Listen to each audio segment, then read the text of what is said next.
我们的海军中和舰，中和舰又被称为战车登陆舰，听起来哇就很雄壮威武哈。今天凌晨在台中外海啊撞了这个中国的船，就擦撞了啊。中国船呢，这个中和舰多大呢？排水量5100吨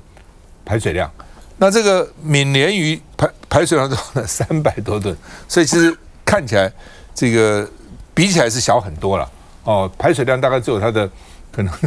这个17、8分之一哈。那擦撞了哈，那怎么会擦撞呢？到底在台中港外海45海里的地方哈，那到底怎么回事哈？现在还在调查啊。那海军最近当然有好几个事情了哈，包括3月17号没多久以前呢，大5号救难舰舷号571，因为舰长个人这个居舵操作失慎，所以呢左侧大轴变形，被海军司令唐华下令拔关。舰长不容易舰长拔关啊。然后呢，后来有海军3艘1级舰苏澳舰、成功舰、这个班超舰3个中校辅导长，因为2月26号中共在西南沿海演习，那他们呢监控要拍照片，而且呢照片要求很严，左边右边整个船都要把它拍下来。结果说3个中校辅导长回船速度太慢，照片模糊不清，同时被拔关调职拔关调职这个当时我就有点好奇，怎么3个一起呢？照理讲我有快有慢，怎么3个大家讲好1、2、3发，现在把照片拍回去，怎么可能呢？有一说了如果说是一种可能嘛，就是因为海象不好了，拍照不容易了比较模糊了等等。一种是如果说被老共电子遮蔽就很严重了，遮蔽你根本发都发不出去所以就同时，你不觉得这个同时很奇怪吗？那么另外就是今天这个中和舰这个问题了好，那我们先看看这个撞船的事件。我国海军中和级战车登陆舰27号当天凌晨在台中港外海与大陆级渔船发生碰撞。中和舰舰长171公尺，宽21公尺，可装载23辆 AAV 拐或29辆战车，吨位大，碰撞后并无严重损伤。就在凌晨12点38分，台中港外海大约45海里处，我海军中和战车登陆舰与中国籍渔船闽联鱼61-56擦撞，双方无人受伤。据了解，疑似是非法捕鱼渔船，趁着夜色昏暗闯入海峡中线以东，没开航行灯，加上夜间有雾，视线不良，与我方军舰擦撞后随即驶离现场。海事案件发生后，即协请海巡署淡水舰与 PP 1洞8洞艇到场协处与搜证，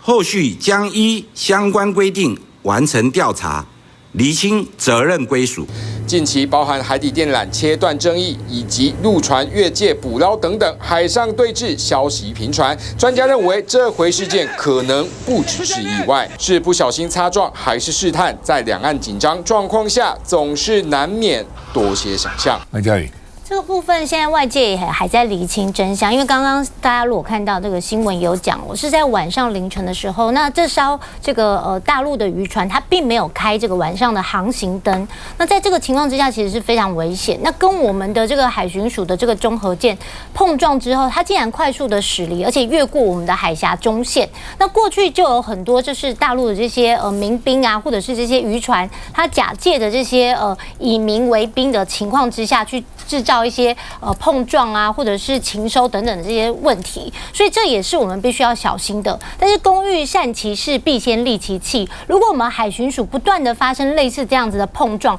这已经不是第一次了。可是你连装备、你连情收、你连照片，你都没有办法及时的掌握。类似这样的事情，如果一再的发生，你也不知道是中国来碰瓷，还是这后面到底是不是真的是情收，或者是它真的是民间的渔船等等。你如果没有一个好的设备去当下能够录影，或是把真实的状况去呈现，事后又来发生各说各话的情况，两岸之间的冲突又不断，中国很容易利用这样子的碰撞，或是小小的在海上的这种纠纷，又来制造更多的问题。所以我觉得我们一定要在这个部分，特别是提醒我们海巡署的弟兄们，不管是装备，不管是所有的 SOP， 一定都要非常的谨慎，否则这样的事情层出不穷，对我们不管是海巡的人力，或者是我们所有未未来可能发生的事情都是一个很大的警惕。就他到底怎么回事呢？是趁着半夜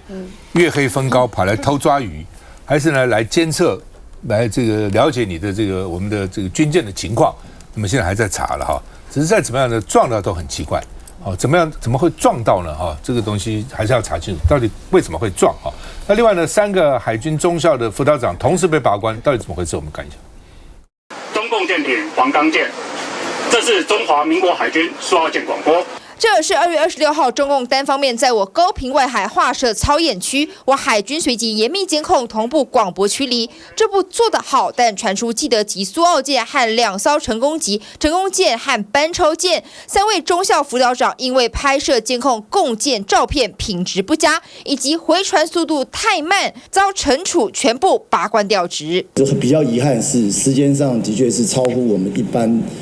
可以那可能那天有天候或其他原因，但是的确是我们觉得有精进的必要。确实翻开当天记录，国防部下午2点10分公布共军的最新动作，但相关影片一直到了快晚间10点半才提供给媒体。不过传出基层也质疑，监控照片应该是情报执掌工作，怎么会是辅导长来负责？可以做得到，应该会在20到30分钟之内，都可以传输，把你掌握的这个照片。能够我们做一些必要的编辑跟必要的文宣的一个制作来做一个反应，所以我们也爱之深责之切。那我们也并没有做一个比较高张力的去对他们一个处分，就希望就借这个来有一个警惕。面对每天平均有7艘共舰绕台，海军官兵身负重任，也盼着多一些鼓励。好吧，现在被处分的说，第一个照片不够清楚，第二个呢传送的太慢啊。那所以现在海军的基层，甚至呢现役可能不太敢讲话，尤其官啊，基层比较不怕了啊。退役官兵啊，也是觉得怎么会这种事？没有听过这种事，好不容易当个中校辅导长不容易的哈。那另外呢，这个他们呢说这个爱之深责之切，所以呢才处罚他。就这样子嘛啊，这个打是情骂是爱，处罚你是因为太爱你了啊。那这个拔关以后就很麻烦了。他们说这个没有什么拔关，没什么。海军说只有教育训练、职务调动会再给他历练的哈。我觉得军方哈让人家觉得不太，大家都一般来讲当然很重视军方，但是有时候军方要讲真话。你处罚他怎么是要这历练呢？把他拔关拔掉了，还说没关系了这只是职务调动了，像这种就是很严重的处分了。对不对？那怎么说是历练呢？你就处分就处分，你把理由讲给大家听听看，也许你是有道理的但你怎么混来混去，就说你们老是不讲真话，老是想要这模糊，老是要遮掩什么事？你们到底在遮掩什么？到底真正的理由是什么呢？佩君。所以在这个两岸关系越来越紧绷的时间点，这个案子就会让大家有很多的这个杀鸡儆猴的阴谋论哦。那特别是像赵大哥刚刚讲的，就是究竟他今天是一个惩罚还是一个训练？如果是认为他这个有重大的失职，所以他们要必须得到相对应的处罚，那是不是未来的这个职涯在这个军队里面的任务完全不能是涉及两岸的关系的，就是完全不能触碰到跟对岸防卫有关的？那如果他只是一个教育训练，那就代表这件事情不是那么严重，那又何须要调离限制？所以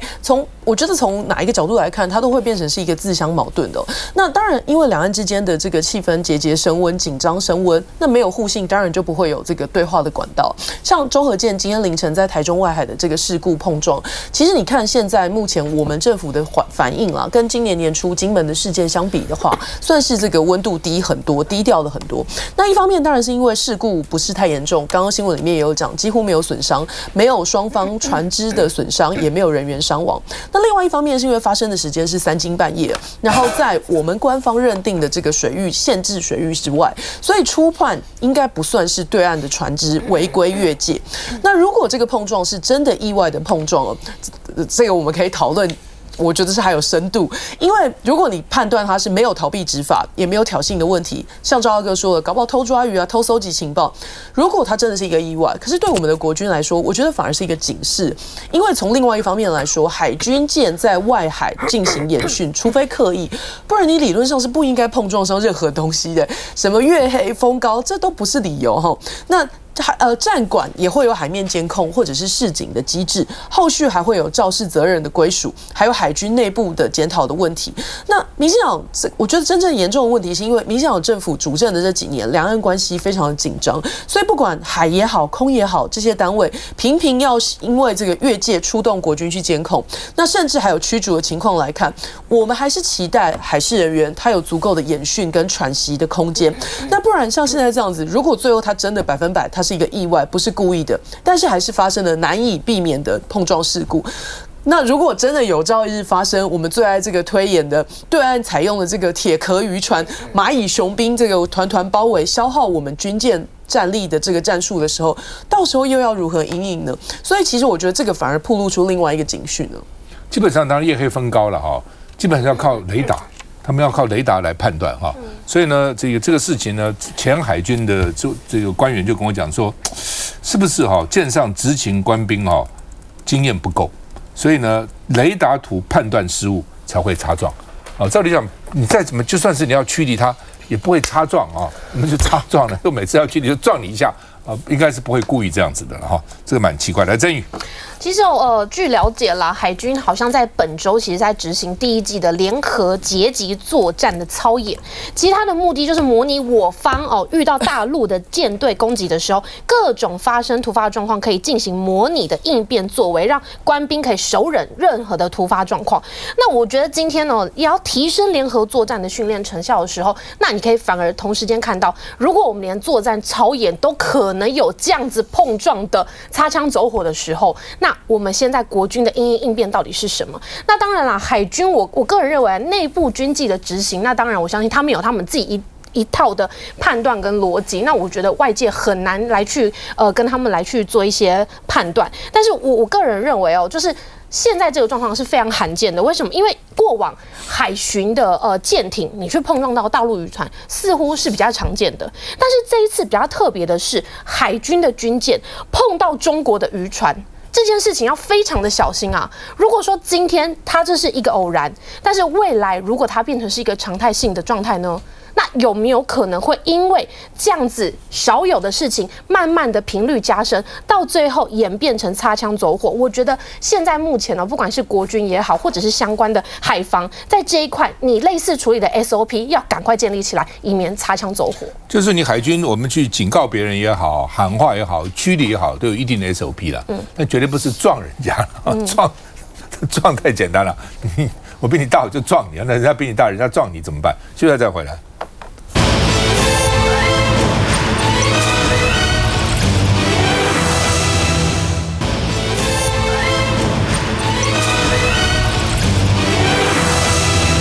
好，今天呢，这个举行叫做防卫韧性的演练，第1天赖清德领军到哪里呢？台南。我就想说，台湾那么多地方，为什么台南呢？那台南跟他配合比较好尤其第一次要表演给他看嘛那另外呢，这个有包括 AIT 啊、处长等等13个国家的代表到现场去观摩其实其他的不重要，就演给美国看表示我们也做了那另外呢，这个现在是他当然。其实这个演练本来是老共打我们怎么办呢？但是他现在又说呢，是如果说规模9的强震又引发了海啸，所以呢居民要大规模避难，到底怎么做？其实是我认为是假借灾难就演习了，看你动员的能力啊，救灾能力怎么样其实那真的为了什么9级地震呢？当然是为了老共打你怎么办嘛？那另外呢，美国的这个薛瑞福他到参议院去听证吧。他说呢，台湾目前国防预算呢 GDP 2.5%，他说承诺3%不是天花板，而是地板，就是你至少做到要3%那当然他也讲了你不是只看钱了，还要看他在其他地方的投资啦、注意啦等等。他就举南韩，说南韩是2.5%，但南韩在各方面的这个防卫都做得非常好所以呢，美国还要注意，不是只是编了钱花在哪里，预算花在哪里，投资在哪里。都蛮重要的那另外呢，美国的智库这中国研究中心主任呢白明说呢，这个台湾现在处境跟乌克兰很像所以不能再照10年前的策略了现在跟10年前不一样了，老共也不一样了，今非昔比了他的武力他每年预算比你多这个之前是多17倍啊，那今年呢算是多13倍，还是多很多倍啊。那么拿10年多多少倍啊？所以不能拿以前10年前的策略了哈。那时候台湾跟乌克兰，很多人说今日乌克兰，明日台湾，但有人讲说明日台湾可能还不如乌克兰。乌克兰面积是你的16、17倍大，它四周都很多什么波兰什么一堆国家在旁边呢，所以他的人现在有1100万这个流离失所，600万逃到国外去。你台湾真发生事情，你往哪里逃啊？跳海啊？怎么可能呢？你国土这么小，跟乌克兰比，只有人家的16/7啊！所以情况，而且乌克兰我看那个民族性很强悍呐，而且人家原来国防也很发达，老共的辽宁舰就是跟乌克兰买的，所以他哪有弱？他原来还有核弹呢，所以呢，乌克兰其实国防也好，这个军力也好，不弱的，而且民风也很剽悍啊。所以呢，你说台湾像乌克兰，处境像了，但是呢，情况其实我觉得不一样。好吧，这个国台办呢，现在是昨天我们不是还要公布来检举台独，所以一下子就进了323件，八炯啊、刘世芳都被这个什么沈伯洋啊、吴思瑶、黄捷啊，我觉得老共其实蛮无聊，你举办搞这个东西干嘛？这也没什么意义了哈。那陆委会就驳说台湾不存在迫害异己没有这个事情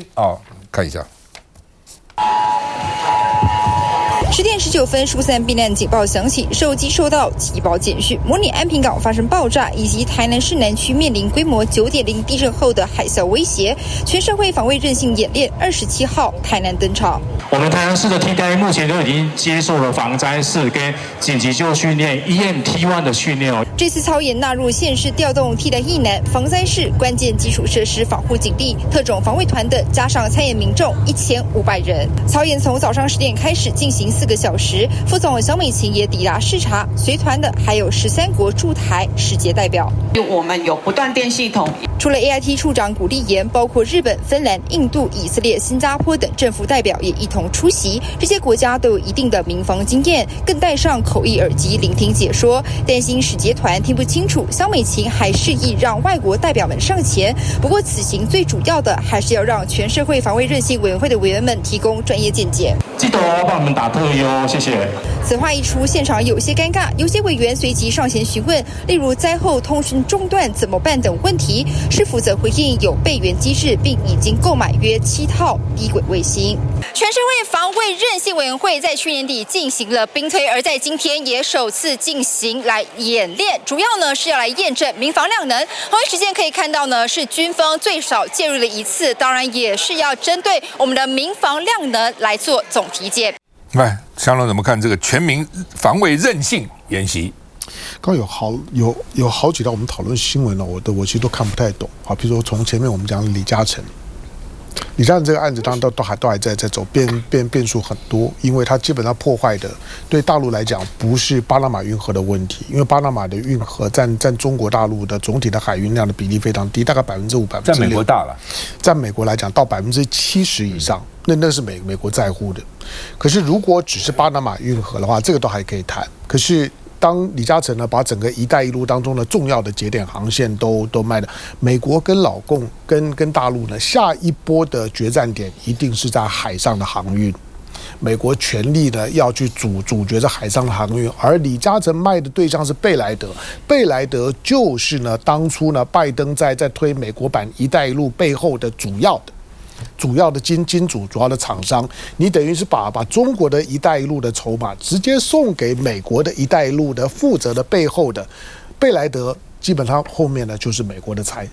政部。好，这个交易我认为接下去变数还很多。李嘉诚的2个儿子呢站两边，他的小儿子李泽楷上个礼拜还在北京呢参加呢中国高层论坛呢，那个看起来呢跟大陆的官方关系仍然很好，但是呢这个港口业务在李泽钜的手上，所以呢李嘉诚的2个儿子的态度看起来呢现在是分两边的。第二，我们刚刚讲到海军拍照的事情，我不太懂，如果是针对呢之前高雄外海的演习，现在的海上的拍照，它会受到很多因素的影响，不只是现在的风浪，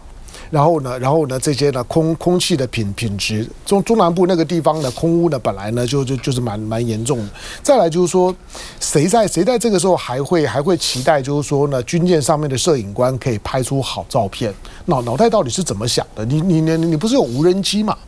就是现在的这种的空拍的监控，不都是用无人机呢？是最方便嘛？就是为什么就是说把比较先进的东西、先进的这种就是说监控的拍摄的手法都不用？无人机现在基本上面已经是常民的标配了，可是军方呢，竟然还希望呢用一个平视角的带着单眼镜头的3万多的尼康的单眼的镜头，然后呢要拍出精彩的好照片。你以为你在马路上偷拍吗？我不太晓得，就说这玩意儿有啥好做文章的？好吧，你当然在宣传的手法上面比较慢一点，因为我可以理解军方呢现在非常希望展现出呢我们及时掌控，然后呢很快的可以去炮制出一段像之前呢在空中呢远距离的拍到呢大陆的歼16，然后把一些数据参数呢都消掉了之后，放一段影片给大家看，好像呢我偷偷跟在后面哦，或者之前呢大陆的山东舰呢在穿越台海的时候，我们也远距离的拍到了他的影像，然后就告诉他，你看我在他旁边呢，他都不知道。那个呢，都是在认知战的时候呢，要拿这些照片来当做文宣认知战的，而不是呢重要的军事上的情资。为了认知战的照片的速度慢了一点，你又不是我们像在报社跑新闻，摄影记者呢为了要抢快，所以管你拍到什么东西，拍到赶快传回去，那是摄影记者的做法。但在军事上面来讲，有需要这样的要求吗？有需要用这么落伍的方式，为了文宣上面的速率，让你有话讲，然后呢赶快呢把照片呢拍给你吗？没有拍给你之后呢，就准备呢去处分这些的官员。你看到中和舰在那地方呢跟渔船相撞，我不懂啊，就是中和舰半夜在那干嘛？对了，渔船半夜在捕鱼，我告诉我还能理解。你说要偷捕捞也好，总而言之呢，晚上渔船做一次中和舰的战车登陆舰半夜在那边干嘛？当然军舰呢碰撞，在我们现在怎么可能军舰碰撞？你不是都有导航吗？你不是都有雷达吗？军舰碰撞到处都看到，你看到美国呢上个月呢，它的连它的杜鲁门号呢都碰撞了。你看到之前的时候呢，它有一艘呢叫做麦坎号的撞到上面呢，船舱进水，10个人死亡，48个人重伤，整个船长被拔掉。你有没有看过过去美国一艘呢大型的两栖登陆舰呢，叫好人查理，撞烂了，结果呢在港口拖回来烧得干干净净。美国的船舰呢也经常呢被撞的原因呢，美国事后检讨呢，共同一个，这才是台湾军方该认真听的。他说，因为美国的海军太疲累了。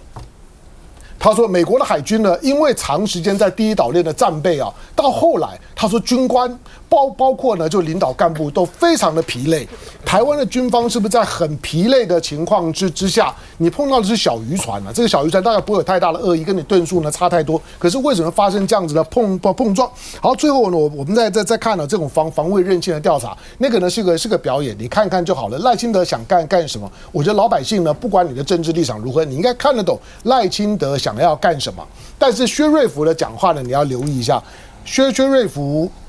就是个军火贩子，靠台湾过日子的军火贩子。这个人呢，反正在朝为官的时间不多，大部分的时间呢，要不然就是呢代表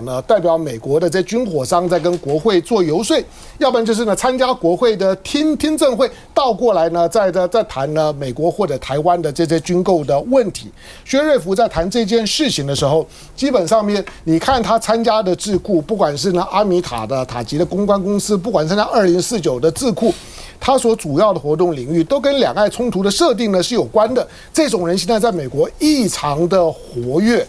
干嘛呢？发台湾、发中国国难财的时候到了，最后就捞这一波了。所以你看到这些人在很活跃呢，在喊台湾呢要2.5%、3%要多少的时候，你不要因此呢觉得很感动，觉得美国很关心。没有，我认为美国最近呢许多这种的声音呢，你闻起来就知道他在捞最后一波钱。美国靠台湾发财人不少啊，很多的这个智库也是台湾给的钱嘛，公关公司对不对？那他不只是跟台湾拿钱了，他跟美国的军火商拿钱。所以呢，这些人在现在非常的活跃，就运用这个两岸的形势然后呢，哇，紧张所以呢，我们要做各种兵推啊，我们要做各种演练啊，我们要台湾买武器啊，等等，这个军火商现在大发，高兴的要死。休息一下再回来。